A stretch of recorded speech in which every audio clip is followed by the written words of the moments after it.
नमस्कार, मी प्रिया काळे. तरुण भारतच्या न्यूज बुलेटिनमध्ये आपल्या सर्वांचं स्वागत. आता पाहूया ठळक घडामोडी. बेंगळुरू येथील रामेश्वरम कॅफे बॉम्बस्फोट प्रकरणी आरोपीचा सीसीटीव्ही फुटेज समोर आले असून NAI पथकाने या आधारे आपल्या तपासणीला चक्रगती दिली आहे. 1 मार्च रोजी संशयित आरोपी दुपारी 2:15 दरम्यान रामेश्वरम कॅफेत दाखल झालेला. तेथून BMTC बसमध्ये प्रवास करून दुपारी 3च्या दरम्यान बेंगळुरू ते बिदर बसमध्ये प्रवास करून सायंकाळी 4:30च्या दरम्यान टोल नाका ओलांडून गेला आहे. 1 मार्च रोजी सायंकाळी 5च्या सुमारास शिरा ते बळ्ळारी प्रवास केल्याची माहिती समोर आली आहे. दलित मुख्यमंत्री होणार ही मागणी आजची नाही. ही मागणी मल्लिकार्जुन खरगे यांच्यापासून प्रारंभ झाली आहे. दलित मुख्यमंत्री व्हावा ही मागणी काँग्रेसमध्येच नाही तर भाजप, निषद या पक्षांमध्येही आहे. मात्र आतापर्यंत कोणत्याही पक्षात दलित CM झालेला नाही. लोकसभा निवडणुकीनंतर या प्रश्नावर आवाज उठवू असे जिल्हा पालकमंत्री व सार्वजनिक बांधकाम मंत्री सतीश जारकीहोळी यांनी सांगितले. कुवेंपू नगर येथील गृह कार्यालयात पत्रकारांशी बोलताना त्यांनी ही माहिती दिली. Rotary club of Belgaum central तर्फे आयोजित बेळगाव कृषी उत्सव 2024 प्रदर्शनाचे आज 7 मार्च रोजी सायंकाळी Rotary district governor Nasir Borsadwala, Dharwad युनिव्हर्सिटीचे vice chancellor doctor PL Patil, Karanji मठाचे गुरुसिद्ध महास्वामीजी यांच्या हस्ते थाटात उद्घाटन करण्यात आले. दरम्यान शहरातील CPED मैदानावर सदर प्रदर्शन 7 ते 11 मार्च पर्यंत भरवले जाणार असून या प्रदर्शनाची वेळ सकाळी 10 ते रात्री 10 वाजेपर्यंत असणार आहे. बेळगाव जिल्हा शेतकरी उत्पादक कंपन्यांना या प्रदर्शनात विशेष महत्त्व दिले जात आहे. 125 हे कृषी स्वतंत्र स्टॉल तर 40 स्टॉल्स खाद्यपदार्थ तसेच 40 कन्झ्युमर स्टॉल्स शेतकरी व ग्राहकांना पाहायला मिळणार आहेत. तसेच लहान मुलांसाठी येथे मनोरंजक व शेतीविषयक माहितीसाठी या प्रदर्शनात दररोज विविध कार्यक्रम आयोजित केले जाणार आहेत. सदाशिवनगर बेळगाव येथील स्मशानभूमीत मृतदेह घेऊन जाणारी बेळगाव महापालिकेची शववाहिका भर रस्त्यातच बंद पडली. नागरिकांनी तातडीने शववाहिकेच्या दिशेने धाव घेत गाडी चालकाला गाडी संदर्भात विचारपूस केली. गाडीचा गिअर लिव्हर खराब झाले असल्याची माहिती त्यांना दिली. त्यानंतर काही वेळाने परिश्रम घेऊन गाडी चालू करण्यात आली. गुरुवारी सकाळी 11:30 वाजण्याच्या सुमारास कोर्ट रोड येथे ही घटना घडली.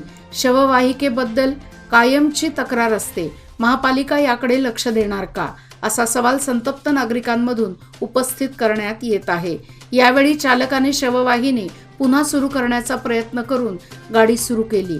मात्र या प्रकारामुळे काही वेळ मयताच्या नातेवाईकांना ताटकळत राहावे लागले.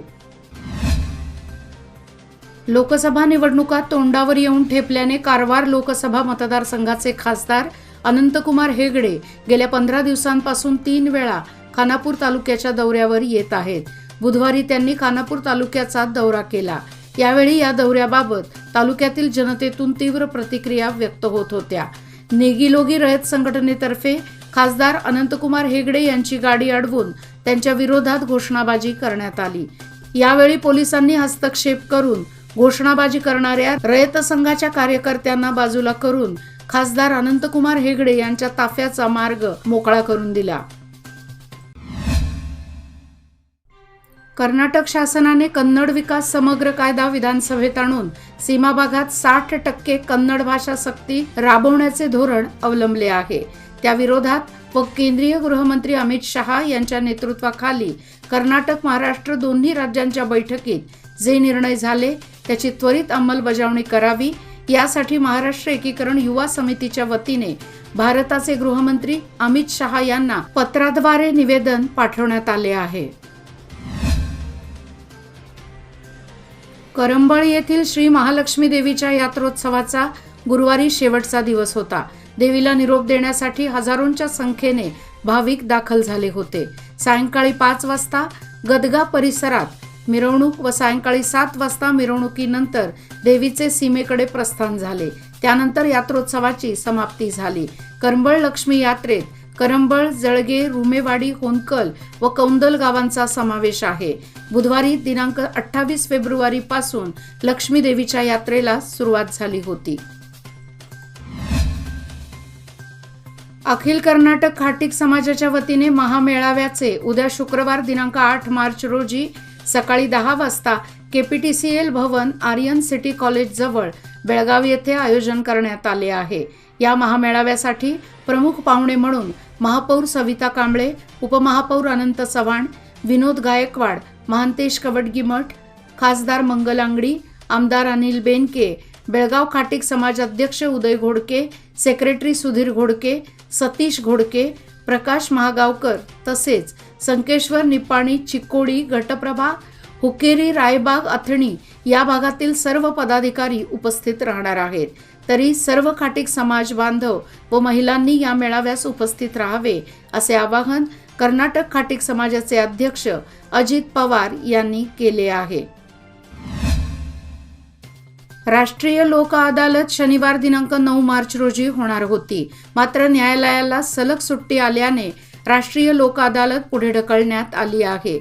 शनिवार दिनांक 16 मार्च रोजी लोक अदालत भरवण्यात येणार असल्याची माहिती जिल्हा सेवा कायदा प्राधिकरणाचे सचिव मुरली मनोहर रेड्डी यांनी सांगितले। कर्नाटक राज्य फुटबॉल संघटना मान्यता प्राप्त बेळगाव जिल्हा फुटबॉल संघटना आयोजित व लोकमान्य मल्टीपर्पज कोऑपरेटिव्ह सोसायटी पुरस्कृत लोकमान्य चषक वरिष्ठ साखळी फुटबॉल स्पर्धेत आज गुरुवारी 4 रंजक सामने पार पडले। बेळगाव शहरातील स्पोर्टिंग प्लॅनेट मैदानावर आयोजित या चषकात युनायटेड गोवन्स RA विरुद्ध साईराज यांच्यात पहिला सामना झाला। या सामन्यात 1-1 चे गुण मिळाल्याने टाय ब्रेकरमध्ये 4-3 ची आघाडी मिळवत युनायटेड गोवन्स RA संघाने विजय मिळवला। दुसरा सामना कॉस्मॉक्स FC विरुद्ध निप्पाणी FC यांच्यात झाला। या सामन्यात 1-1 गुण मिळाल्याने टाय ब्रेकरमध्ये 2-4 ची आघाडी मिळवत निप्पाणी FC संघाने हा सामना जिंकला। खानापूर तालुक्यातील जांबोटी जवळील विजयनगर येथील एका गर्भवती महिलेने बुधवारी मध्यरात्री 1:30च्या सुमारास रुग्णवाहिकेतच मुलाला जन्म दिला। याबाबत माहिती अशी, विजयनगर येथील एका गर्भवती महिलेला बुधवारी रात्री 12:30च्या सुमारास प्रसूती वेदना सुरू झाल्यामुळे कुटुंबातील सदस्यांनी ताबडतोब 108 क्रमांकावर संपर्क साधून रुग्णवाहिकेला पाचारण केले। रुग्णवाहिका विजयनगर येथे दाखल झाली आणि गर्भवती महिलेला घेऊन सरकारी रुग्णालयात येण्यासाठी निघाले होते। मात्र गर्भवती महिलेला प्रसूती वेदना अधिकच झाल्याने कर्मचाऱ्यांनी जांभोटी जवळ रस्त्याच्या कडेला रुग्णवाहिका थांबवून उपचार केले। त्यावेळी गर्भवती महिलेने बाळाला जन्म दिला। यानंतर रुग्णवाहिकेतून खानापूर रुग्णालयात आई आणि बाळाला दाखल करण्यात आले आहे। रुग्णवाहिकेतील कर्मचारी बाळवा बायर व अशोक यांचे कौतुक करण्यात येत आहे। खानापूर तालुक्याच्या जांभोटी कणकुंबी या पश्चिम भागात विजेची गंभीर समस्या नेहमीचीच असून ऐन परीक्षेच्या काळात वीज गायब होत असल्याने सध्या विद्यार्थ्यांच्या बाबतीत उजेडाविना अभ्यास हा चिंतेचा विषय बनला आहे। सायंकाळी किंवा रात्री गेलेली वीज दुसऱ्या दिवशीच सकाळी 9 नंतर प्रगट होते। दररोज रात्री विद्यार्थ्यांच्या अभ्यासाची वेळ आणि वीज खंडित हा प्रकार गेल्या महिनाभरापासून सुरू झाला आहे। त्यामुळे विद्यार्थ्यांच्या शैक्षणिक नुकसानीला जबाबदार कोण असा प्रश्न निर्माण होत आहे। 31 मार्च 2024च्या आत आपल्या नावावरील सर्वच्या सर्व 7/12 उतारा आधार लिंक व मोबाईल लिंक करून घेणे आवश्यक आहे। हे आधार व मोबाईल लिंक प्रत्येक गावातील ग्राम वन कार्यालयामध्ये करण्यात येणार आहे, असे आवाहन चिकोडी तालुक्यातील नणदी, नणदीवाडी, एकसंबा, मलिकवाड, नागराळ, नेज परिसरातील शेतकऱ्यांना चिकोडी तहसील कार्यालयातून करण्यात आले आहे। नुकत्याच सुरू झालेल्या पदवीपूर्व द्वितीय वर्षातील वार्षिक परीक्षेत 3ऱ्या इतिहास भौतिकशास्त्र पेपरला चिकोडी शैक्षणिक जिल्ह्यातून 813 विद्यार्थ्यांनी दांडी मारली। इतिहास विषयाला 796 तर भौतिकशास्त्र विषयाला 117 विद्यार्थ्यांनी अनुपस्थिती दर्शवली। एकूण चिकोडी शैक्षणिक जिल्ह्यात 27,958 विद्यार्थ्यांची नोंद झाली होती। त्यापैकी 27,145 विद्यार्थ्यांनी परीक्षा दिली। इतिहास पेपरला 19,172 पैकी 18,436 विद्यार्थ्यांनी हजेरी लावली।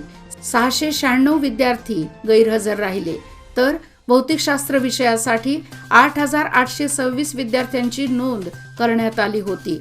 त्यापैकी 8,709 विद्यार्थी हजर तर 117 विद्यार्थी गैरहजर राहिले।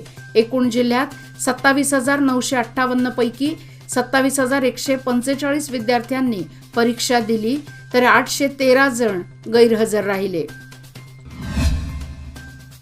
राज्यात मुख्यमंत्री सिद्धरामय्या यांच्या नेतृत्वाखाली काँग्रेसचे सरकार सत्तेत आल्यानंतर शासन नियुक्त पदांच्या निवडी व्हाव्यात यासाठी आपणासह माजी आमदार काका पाटील तसेच जिल्हा काँग्रेस अध्यक्ष लक्ष्मणराव चिंगळे यांनी एकत्रित चर्चा केली। सामान्य कार्यकर्त्यांना संधी मिळावी यासाठी सदर पदांवर योग्य नावांची शिफारस केली। त्याला नगरविकास खात्याने मंजुरी दिली आहे। त्यानुसार निप्पाणी नगरपालिकेत शासन नियुक्त नगरसेवक म्हणून अरुण आवळेकर, फारुख गवंडी, रवींद्र श्रीखंडे, ॲडव्होकेट संजय चव्हाण आणि लक्ष्मी विनोद बल्लारी यांची नियुक्ती झाल्याची घोषणा माजी मंत्री वीरकुमार पाटील यांनी केली। निप्पाणीत माजी आमदार काका पाटील यांच्या कार्यालयात आयोजित पत्रकार परिषदेत ते बोलत होते। याचबरोबर आजचे बातमीपत्र इथेच संपले। अधिक माहिती आणि ताज्या घडामोडी करता पाहत रहा तरुण भारत न्यूज चॅनल। तसेच आमच्या चॅनलला लाईक, शेअर आणि सबस्क्राईब करायला विसरू नका आणि विश्वासार्ह बातम्यासाठी दररोज वाचा दैनिक तरुण भारत। धन्यवाद।